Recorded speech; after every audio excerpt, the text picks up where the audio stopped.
மகர லக்னத்திற்கு குரு பகவான் யாரு அப்படின்னா 3, 12 குடையவர்.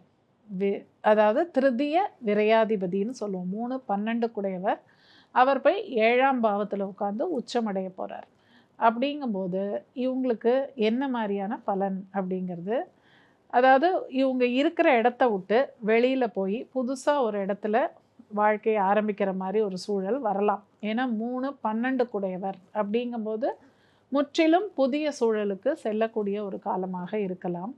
அதே சமயம் இவங்களுக்கு 7ஆம் இடத்துல குரு பகவான் தனித்து நிற்கும்போது ஒரு விஷயத்தை இவங்க கவனிக்கணும்.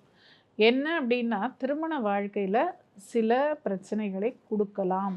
ஏன்னா எப்போவுமே குரு பகவான் தனியாக இருக்கக்கூடாது. தனித்த குரு அப்படிங்கிறவர் சில அவதிகளை கொடுப்பார் அப்படிங்கிறது உண்டு ஜோதிடத்தில். டாக்டர் ஸ்ரீவர்மாஸ் வெல்னஸ் குருஜி ஆயுர்வேத மருத்துவ முகாமில் பங்கு பெற 9500946634 என்ற எண்ணை தொடர்பு கொள்ளவும்.